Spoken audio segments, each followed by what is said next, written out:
नमस्कार दोस्तों, आपका स्वागत है एक किसी कैड कैमेंट प्रोग्रामिंग चैनल में। दोस्तों, आशा करता हूँ आपको मेरा पिछला वीडियो पसंद आया होगा। तो आज का वीडियो भी हम मास्टर कैंप पे ही स्टार्ट कर रहे हैं। तो इसमें हम देखेंगे एक्चुअली क्या होता है कि कोई भी आपका किसी भी चैनल पे आप चले जाओ, स्टॉक सेटअप के बारे में आपको बहुत कम चीज़ें बताई जाती हैं। तो आज हम क्या करेंगे, स्टॉक सेटअप को पूरी तरह से समझेंगे कि स्टॉक को किस किस तरह से कैसे कैसे हम यूज़ कर सकते हैं और कहाँ कहाँ क्या सारी चीज़ें जो स्टॉक में हम कर सकते हैं वो आज हम इस वीडियो में देखेंगे। तो इस वीडियो को शुरू से अंत तक ज़रूर देखिएगा, क्योंकि डिफरेंट टाइप ऑफ स्टॉक्स जो है वो कैसे कैसे यूज़ करने हैं वो हम आपको इसमें बताएंगे। अब इसके लिए आपको क्या करना होता है कि जैसे मैं एक सिंपल सा एक यहाँ पे 2D कंटूर का एक बना लेता हूँ स्टेप। तो इसमें हमें क्या करना है, देखिए जैसे कि अब मैं इसमें ये दो रेक्टेंगल मैंने बना रखे हैं। तो मैं क्या कर जाऊँगा, सबसे पहले तो एक तरीका तो यही है कि हम स्टॉक सेटअप में जाएं और यहाँ से ऑल एंटिटीज़ हम सिलेक्ट करेंगे तो ऑटोमेटिकली वो जितना भी हमारा स्टॉक सेटअप है वो हमें बना के दे देगा। इसमें हमें क्या देना होता है, जैसे कि मैं 50 जो है वो यहाँ पे दे देता हूँ। 50 जो है जेड में मैंने दे दिया है। यहाँ से आप डिस्प्ले करेंगे तो आपको डिस्प्ले में एक तरह से स्टॉक जो है वो आपको दिखेगा। देखिए, ये देखिए, ठीक है। तो एक तरीका तो यही है। अब इसके अंदर भी आपके सामने ऑप्शन होता है कि आप सिलेंड्रिकल स्टॉक भी यूज़ कर सकते हैं। अब उसमें आपको डायरेक्शन जो है वो बतानी होगी। अभी हम रेक्टेंगल की बात कर रहे हैं, तो रेक्टेंगल से रिलेटेड ही अभी हम चल रहे हैं। तो इसमें एक और चीज़ आप क्या कर सकते हैं कि अभी तो वायर फ्रेम में दिख रहा था, आप यहाँ से सॉलिड भी कर सकते हैं और इसको जैसे ही मैं ओके करूँगा तो आपको ये फिर सॉलिड में दिखेगा। यहाँ पे अभी ये नहीं दिखेगा, लेकिन इसको देखने के लिए आपको क्या करना पड़ेगा, यहाँ से आपको स्टॉक को डिस्प्ले करना पड़ेगा। ओके, एक मिनट।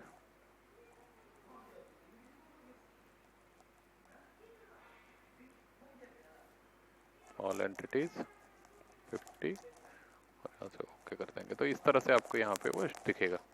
ठीक है जी। तो ये आपका एक तो ये इस तरह से आपने स्टॉक जो है वो बनाया ही होगा इसमें। तो यहाँ पे ये चीज़ अवेलेबल है। तो पहला स्टॉक हमारा इस तरह से हो गया। उसके बाद मैं एक कोई कंटूर का ऑप्शन यहाँ पे यूज़ करता हूँ और ये सिलेक्ट कर लेता हूँ। ओके, उसके बाद हम यहाँ पे मैं एक टूल पाथ जनरेट कर देता हूँ। यहाँ पे हमने ले रखा है ऑलरेडी, लेकिन फिर भी मैं क्या करता हूँ, यहाँ से एक नया जो टूल पाथ है वो यहाँ पे बनाता हूँ। एंड में ले लेते हैं। यहाँ पे मैं 20 mm का टूल यूज़ कर रहा हूँ।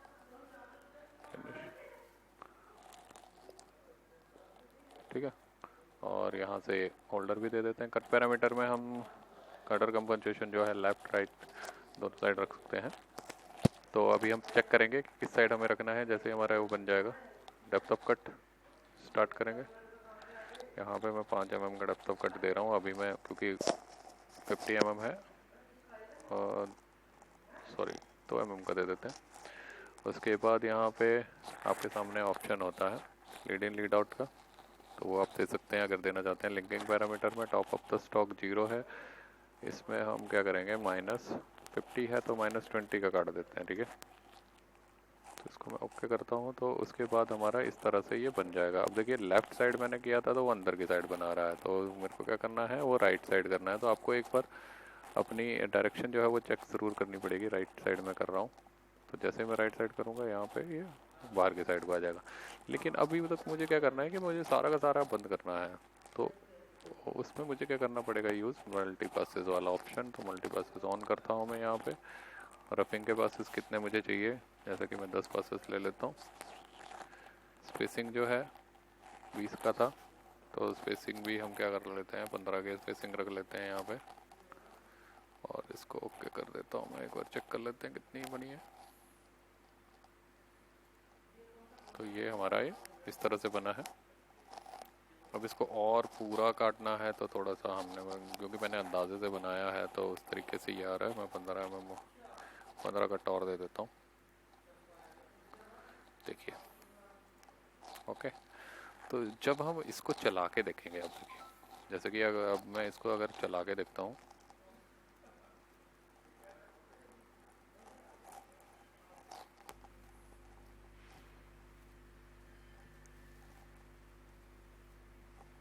एक बार हम इसको चला के देख लेंगे। अब देखिए यहाँ पे ये 0 तक काट रहा है, लेकिन कई बार हमें क्या चाहिए होता है कि फिनिशिंग वाला स्टॉक चाहिए होता है। तो हम पैरामीटर्स में जाके यहाँ से कट पैरामीटर में यहाँ पे वैल्यू दे देते हैं। जैसे मैं यहाँ पे 2 mm छोड़ देता हूँ, ठीक है, वॉल्स के ऊपर मैं 2 mm छोड़ देता हूँ, फ्लोर हमें ओके, ठीक है। तो अब मैं इसको सिलेक्ट करके चलाता हूँ, ठीक है। तो आपके पास ये आपका स्टॉक है। इसको जब मैं करूँगा तो यहाँ पे 2 mm जो है वो छोड़ के रखेगा, देखिए, सॉरी, ठीक है। तो वो 2 mm जो है वो छोड़ रहा है, क्योंकि हमने बाद में फिनिशिंग करनी है सपोज इसके लिए। तो मैं यहाँ पे 2 mm की जगह भी थोड़ा सा ज़्यादा छोड़ देता हूँ, 10 mm चढ़वा लेते हैं, क्योंकि पीस हमारा बहुत बड़ा है, ठीक है। तो अब हम क्या चाहते हैं कि अगला वाला जो हमारा स्टॉक है वो हमें यहीं पे दिखे कि कितना वो स्टॉक छोड़ रहा है, क्योंकि टूल पाथ तो हमें दिख रहा है लेकिन स्टॉक नहीं दिख रहा है। तो मैं इसमें क्या करूँगा, इसको एक बार मैं बंद कर देता हूँ टूल पाथ को, ठीक है। अब यहाँ पे हम जाएंगे और स्टॉक मॉडल का यहाँ पे सेटअप होता है। स्टॉक डेफिनेशन का मतलब होता है कि आपने जो मॉडल सबसे पहले लिया हुआ था उसमें से अब कितना बचा है वो यहाँ पे शो करना चाहिए। स्टॉक डेफिनेशन में पहले आपको इनिशियल स्टॉक शेप देनी पड़ेगी। यहाँ पे कुछ नाम दे लीजिए, 25 नाम दे लिया मैंने। उसके बाद मॉडल में आप जाएंगे और यहाँ पे आप स्टॉक सेटअप को यूज़ करेंगे कि जो भी आपने स्टॉक सेटअप में दे रखा था वही वैल्यू यहाँ पे वो उठा लेगा, ठीक है। और ये रहा आपका इनिशियल जिसको आपने मशीन पे लगाया था। उसके बाद आपने क्या किया, ये ऑपरेशन यहाँ से चूज़ कर लिया। तो जैसे ही ऑपरेशन चूज़ कर लिया और यहाँ पे मैं कलर चेंज कर देता हूँ उसका, थोड़ा सा कलर जो है हम थोड़ा कलर इस तरह से, ये ग्रीन सा कलर, येलो सा कलर कर देते हैं और इसको मैं ओके करता हूँ, ठीक है। तो जैसे ही हम इसमें ओके करेंगे हमें देखिए यहाँ पे एक स्टॉक दिख रहा है। अब मैं इसको बंद करता हूँ तो यहाँ पे हमें दूसरा स्टॉक जो है वो यहाँ पे आपको दिख रहा है, देखिए,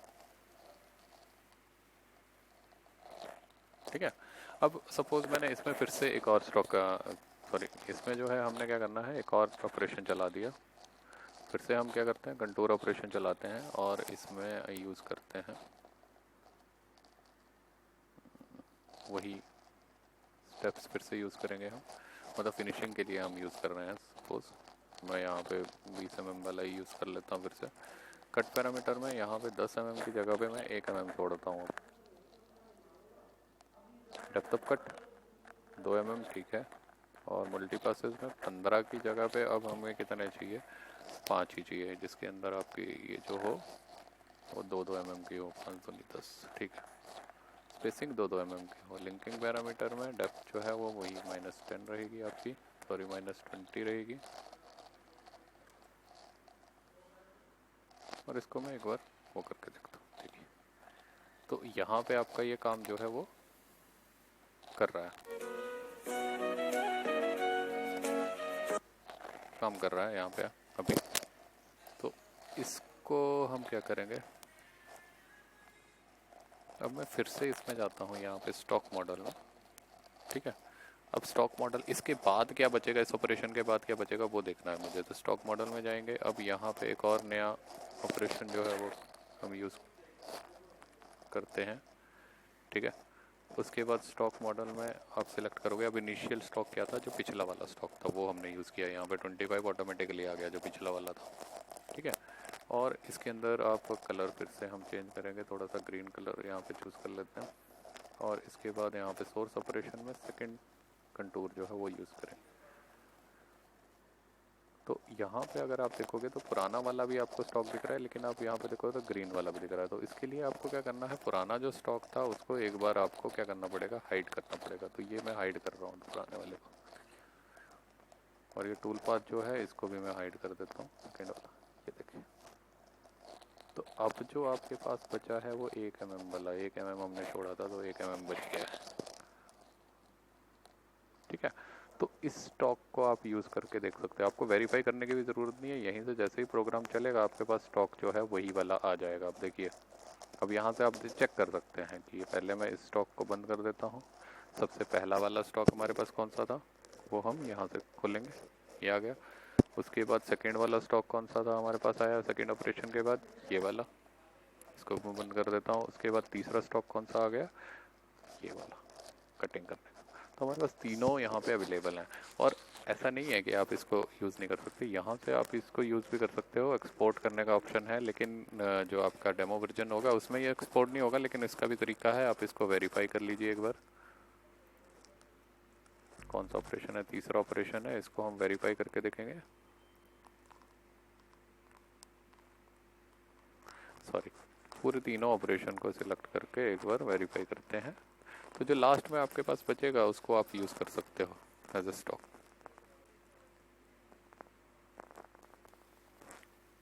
ठीक है, तो ये आ गया आपके पास। अब इसको क्या करेंगे, यहाँ पे वेरीफाई में जाएंगे तो सेव, इसको एज अ आप स्टॉक जो है वो यूज़ कर सकते हो दिस पीसी में कहीं पे भी। जैसे मैं डेस्कटॉप में यूज़ कर लेता हूँ 4565 एज अ STL सेव होगा। लेकिन वो अब ये जो स्टॉक है वो मेरा एज अ STL सेव हुआ है। अब इसको मैं बंद कर देता हूँ और इसको भी बंद कर देता हूँ। सॉरी, न्यू खोलता हूँ, न्यू फाइल, इसको टॉन्ट सेव कर लेते हैं। और यहाँ पे हम क्या करेंगे, अब हमारे पास जो है, जैसे सपोज मैं कोई वायर फ्रेम मॉडल यूज़ कर रहा हूँ या फिर कुछ भी कर रहा हूँ, तो यहाँ पे हम जाएंगे फाइल में और ओपन करेंगे।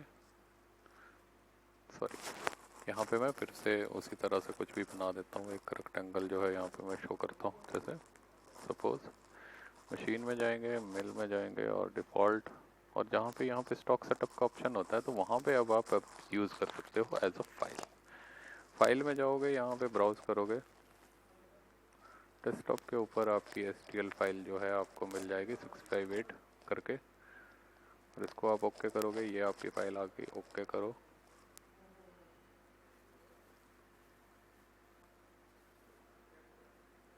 ये देखिए इस तरह से आपको ये दिखेगी। ठीक है, तो इस तरह से आपको ये फाइल जो है वो दिखेगी। देखिए, तो आप पुराने स्टॉक पे भी, पुराने फाइल को भी एज अ स्टॉक जो है वो यूज़ कर सकते हैं, बशर्ते वो STL में सेव करी गई हो।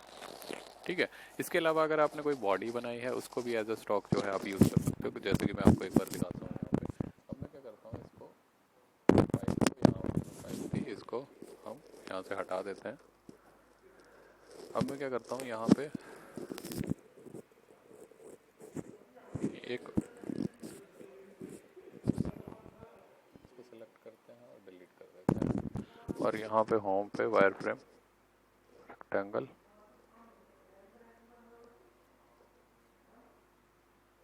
ये मैंने बना लिया। उसके बाद एक मैं बनाता हूँ यहाँ पे,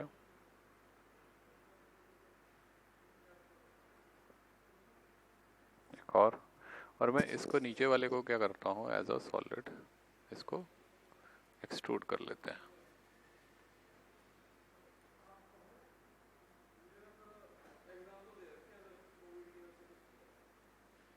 ठीक है, तो ये आ गया मेरे पास, इसको मैं 20 का दे देता हूँ। ओके, अब ये जो बॉडी है इसी को मैं एज अ स्टॉक यूज़ कर सकता हूँ। अब वो कैसे करना है, स्टॉक सेटअप में जाएंगे, सॉलिड मैश में आप यूज़ करेंगे और यहाँ पे जाके आप यूज़ कर लेंगे इसको, और उसके बाद कर देंगे ओके। तो आपका जो मटेरियल है वही एक तरह से स्टॉक का काम करेगा। उसके बाद आप जो भी ऑपरेशन लगाएंगे, जैसे मैं wire frame sorry tool path में जाके कोई ऑपरेशन कंटूर का ही लगाता हूँ सपोज, तो मैं इसको सिलेक्ट करता हूँ, टूल सिलेक्ट करते हैं हम, कोई लाइब्रेरी से टूल ले लीजिए, एंड मिल,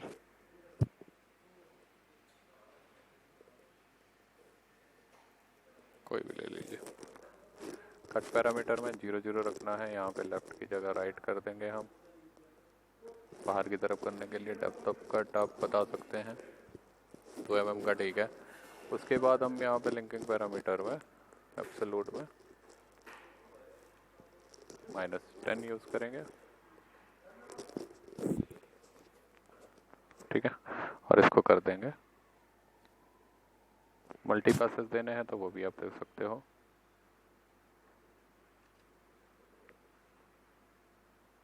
तो यहाँ पे आपके सामने इस तरह से ये बनेगा, और इसी को जब आप यूज़ करोगे तो ये एज अ स्टॉक आपके सामने यूज़ होएगा। देखिए,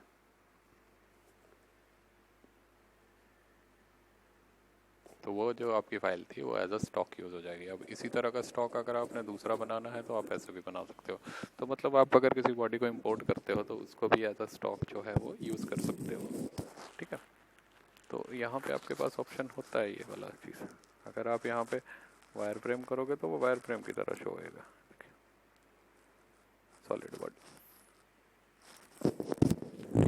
उसी तरह से अगर सपोज आपको चाहिए कोई राउंड पार्ट है उसमें आपको स्टॉक चाहिए तो आप क्या करोगे, यहाँ पे सिलेंड्रिकल पोर्शन जो है वो आप यूज़ करोगे और यहाँ से सिलेक्ट कर लोगे। पहले तो सॉलिड सिलेक्ट करोगे जो भी आपको चाहिए एज ऑल एंटिटीज, जैसे मैंने सिलेक्ट कर लिया। अब देखिए यहाँ पे आपको दिख रहा है अब ये किस पे जा रहा है, एक्स एक्सिस पे, जबकि मुझे किस पे चाहिए, जेड एक्सिस पे। तो जेड एक्सिस के अराउंड जो है वो आपका यहाँ पे बनेगा। उसके बाद आपका ओरिजिन की बात होती है, तो ओरिजिन आपको जहाँ पे चाहिए उसके अकॉर्डिंगली आप ओरिजिन यहाँ पे रखोगे। देखो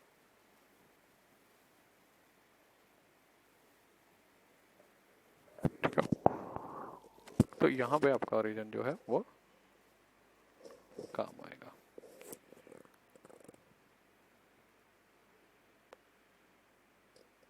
वहाँ से आप डाया वगैरह जो है वो चेंज कर सकते हो, डाया वगैरह जो है वो बता सकते हो। देखिए और उसी तरह से अगर इसी तरह से तीसरा ऑप्शन क्या है, तीसरा ऑप्शन तो हमने कर लिया, चौथा भी हमने कर लिया है।